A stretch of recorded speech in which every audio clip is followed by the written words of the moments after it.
Kalau dalam mendapatkan harta itu dia bercerita karena saya begini, itu salah. Karena harta itu yang memberikan Allah Ta'ala. Seharusnya dibilang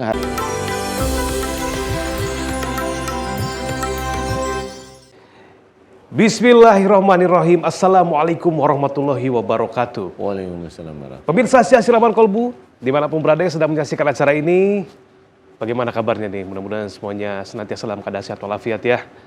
Di tengah cuaca seperti ini, mudah-mudahan tetap semangat ketika beraktivitas. Awali dengan bismillah karena Allah, akhiri aktivitas dengan membaca alhamdulillah. Mudah-mudahan mendapatkan ridho dari Allah Subhanahu wa taala dan kita senantiasa dalam lindungan Allah Subhanahu wa taala. Amin. Senang sekali saya Bobi Maulana beserta guru kita Pak Ustadz Danu bisa menemani pemirsa semua. Selamat datang di Siraman Kolbu, sejukkan hati. Pemirsa, harta merupakan titipan yang Allah berikan kepada kita, yang Allah titipkan kepada kita.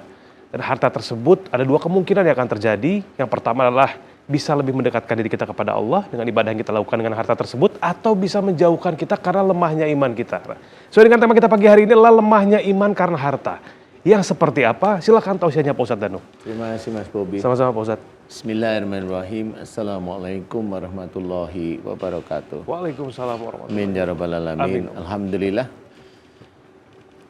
Mudah-mudahan di pagi hari ini kita senantiasa diberikan kesehatan dan juga hidayah oleh Allah Ta'ala. Amin ya rabbal alamin.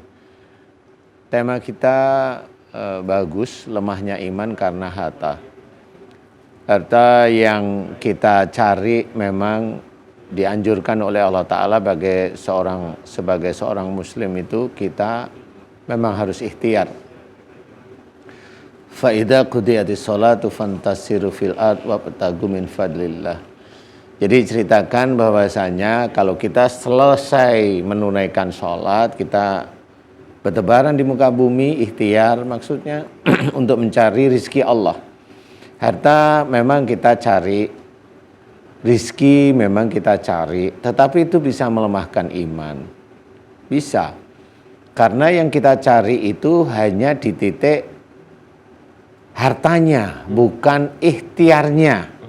Apalagi kalau ikhtiarnya itu dimudahkan oleh Allah Ta'ala, biasanya menggampangkan. Bahwasanya dia sangat gampang di dalam mencari rizki, sehingga biasanya pasti lupa sama Allah Ta'ala. Banyak ini orang muslim yang teracuni harta, diberi besar tapi lupa, itu sangat banyak. Banyak juga orang muslim yang mencari dalam kehidupannya itu hanya harta. Sehingga dia cari gimana caranya mendapatkan harta itu banyak. Ya. Kemudian setelah banyak itu dia ceritakan bahwa harta ini karena dia begini, karena dia begini, karena dia begini. Nah ini sebenarnya sudah salah di hadapan Allah Ta'ala.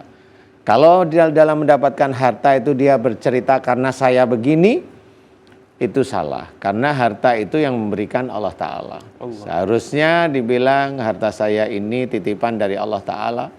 Jadi kalau kita itu diberi oleh Allah Ta'ala, entah itu dalam bentuk harian, mingguan, bulanan oleh Allah Ta'ala, harta maksudnya, ya kita mengucap Alhamdulillah, mengucap hamdalah, kemudian jangan lupa inna lillahi wa inna ilaihi raji'un. Jadi itu jelas-jelas harus kita pahami bahwa harta ini milik Allah dan akan kembali pada Allah. Tapi kalau tidak ingat dengan kalimat tersebut, biasanya ya orang itu happy dengan harta itu, dia akan beli ini, dia ini, beli ini, beli itu, beli ini, yang kadang-kadang tidak manfaat bagi dirinya sendiri. Nah inilah akhirnya iman itu menjadi lemah. Iman yang dia cari harusnya itu dia mencari rizki itu karena ikhtiarnya disuruh oleh Allah Ta'ala. Jadi dalam mencari rizki itu karena Allah menyuruh berikhtiar, sehingga itu menjadi tujuan utama bahwa ikhtiarnya karena Allah Ta'ala. Tetapi bergulirnya waktu sudah enggak, karena merasa dirinya itu mencari rizki itu gampang, akhirnya Allahnya udah enggak ada. Nah inilah seorang muslim yang tertipu dengan harta, ya. Tipuan, ujian, musibah itu bisa. Sehingga harta yang banyak itu bisa menjadi musibah baginya, bukan di dunia tapi nanti hasilnya di akhirat. Karena dia menyombongkan hartanya, karena dia merasa mampu, akhirnya dia merendahkan orang lain, akhirnya dia merasa hebat, akhirnya apa yang dilakukan benar, akhirnya itu mengejek orang lain yang begini, akhirnya itulah akhirnya iman itu menjadi rusak. Dan banyak seperti itu.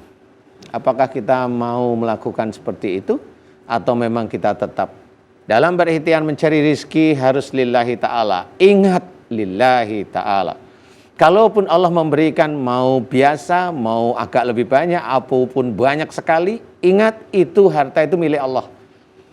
Kita pergunakan untuk sedekah, sedekah pun harus niatnya lillahi ta'ala. Jangan sedekah itu untuk biar sembuh dari penyakit, biar ini, nggak usah. Serahkan aja sama Allah Ta'ala, biar Allah itu mengatur kita itu mau sembuh dari penyakit, mau dihilangkan ininya, mau biarin Allah Ta'ala.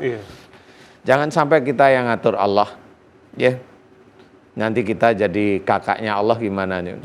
Kita yang ngatur Allah, bukan Allah mengatur kita. Karena apa? Kita merasa pandai dengan otak kita. Padahal Quran itu harus menjadikan kebesaran Allah, bukan dari kita sendiri. Kita harus paham, kita makhluk, Allah itu khalik. Harus memahami itu. Jangan sampai kita itu dibalik, kita yang mengatur Allah. Nauzubillah, summa nauzubillah. Nah, mudah-mudahan ini bisa menjadi gambaran. Amin. Ayo bagaimana Allah itu memberikan rizki, harta pada kita, itu tetap sujud kepada Allah Ta'ala. Wallahu alam. Allah alam. Barakallah Pak Ustadz Danu. Terima kasih tausiahnya. Masya Allah. Selanjutnya kami berikan tausiah seputar tema kita pagi hari ini, lemahnya iman karena harta. Silakan Ustadz Asep Hidayat. Terima kasih Mas Bobi. Bismillahirrahmanirrahim. Assalamualaikum warahmatullahi wabarakatuh. Waalaikumsalam warahmatullahi wabarakatuh. Alhamdulillahirabbil alamin. Allahumma shalli ala Muhammad wa ala ali Muhammad. Yang sama-sama kita sayangi, kita hormati dan Allah muliakan guru kita Ustadz Danu dan juga Mas Bobi beserta seluruh para pemirsa MNC TV dimanapun berada yang diberkahi Allah Subhanahu wa taala. Pagi ini temanya adalah lemahnya iman karena harta. Para pemirsa, setiap manusia yang beriman, ya tentu Allah akan terus menguji. Kenapa? Karena Allah sampaikan di dalam Al-Quran, jangan kau katakan engkau beriman kepadaku sebelum aku uji. Ada dua hal yang selalu datang kepada kita ujian. Yang pertama adalah ujian tentang kesulitan. Yang kedua adalah ujian tentang kemudahan. Ketika orang diuji dengan kesulitan, biasanya lebih dekat kepada Allah. Bentar-bentar zikir, bentar-bentar sholat, bentar-bentar wudhu, bentar-bentar ngaji, kan begitu. Tapi ketika diuji oleh kemudahan, ya kekayaan, kebanyakan orang akhirnya menjadi kufur nikmat. Seharusnya harta yang diberikan oleh Allah Subhanahu wa taala dipergunakan untuk beribadah kepada Allah, tapi justru kebanyakan lupa diri hingga akhirnya apa yang terjadi? Qalilan ma tashkurun. Sedikit sekali orang yang bersyukur kepada Allah. Kan seperti itu. Coba sebelum kita kaya misalnya, ya, kita dekat dengan masjid, dengar azan langsung berangkat, ya, ngelihat Al-Qur'an langsung ngaji. Tapi ketika kita dikayakan oleh Allah, apalagi misalnya bisnisnya jalan, ya, segala macamnya jalan, ngedengar azan, entar dulu dah, kan baru azan. Kedengar ngajak ngaji, entar dululah, pengajiannya kan masih bisa nanti di YouTube aja, seperti itu. Akhirnya apa yang terjadi para pemirsa, harusnya dengan ujian kenikmatan itu semakin mendekat kepada Allah, hingga akhirnya ditinggalkanlah kebaikan-kebaikan itu. Artinya ini menjadi turunnya iman. Bahkan banyak di antara kita, setelah kita memiliki harta yang cukup, harta yang banyak, bukannya menjadi orang yang tawadu, tetapi justru menjadi orang-orang yang sombong. Contoh, misalnya saya, gak usah yang lain lah, ya. Kalau yang lain khawatir. Saya sebelum punya mobil yang bagus, mungkin ya jalannya biasa. Tapi kalau sudah punya mobil yang bagus, bisa jadi jalannya begini kan. Wah, sombong atau tidak? Orang yang sombong, ya tentunya imannya juga turun. Karena tidak mungkin orang yang beriman kepada Allah, yang imannya bagus itu dia sombong. Nah, orang yang sombong itu tandanya imannya sedang turun. Al-imanu yajid wa yankus. Iman itu kadang naik, kadang turun. Bisa jadi ketika kaya kita, ketika mudah, ketika banyak harta, iman kita bisa jadi lebih banyak turunnya dibandingkan banyak naiknya. Mudah-mudahan apa yang saya sampaikan bermanfaat untuk diri saya dan juga seluruh para pemirsa dimanapun berada. Dan mudah-mudahan mulai hari ini bahwa kekayaan yang Allah titipkan kepada kita jangan dijadikan sombong. Ingat bahwa itu semua titipan dan jangan sampai karena harta yang Allah titipkan kita menjadi seolah-olah pemilik yang aslinya. Terima kasih, mohon maaf lahir dan batin. Wal afu minkum. Wassalamualaikum warahmatullahi wabarakatuh. Waalaikumsalam warahmatullahi wabarakatuh. Barakallah. Ustaz, terima kasih. Terima kasih tausiahnya pemirsa. Selalu ada dua kemungkinan ketika kita mendapatkan harta yang diberikan oleh Allah Subhanahu wa taala. Yang pertama, ketika diberikan harta yang berlebih atau yang banyak, bisa jadi itu menjauhkan kita dari Allah. Karena apa? Karena sibuk beli ini itu untuk duniawinya. Ketika dikurangkan hartanya atau disedikitkan hartanya oleh Allah sebagai ujian, bisa jadi juga suuzon sama Allah, putus asa, kecewa dan lain sebagainya. Jadi bagaimana caranya kita tetap bersyukur, karena kalau bersyukur insya Allah Allah tambah lagi nikmatnya dan itu akan mendekatkan diri kita kepada Allah dan insya Allah itu akan mendapatkan ridho dari Allah Subhanahu wa taala. Amin. Sekali lagi terima kasih atas tausiahnya guru-guru saya. Pemirsa, selain satu ini kita akan kehadiran seorang bintang tamu nih, seorang aktor dan juga pengusaha. Wah, double nih. Luar biasa. Nanti kita ngobrol-ngobrol. Kira-kira siapa aja yang kemana-mana, tetap di Siraman Kolbu Sejukan Hati.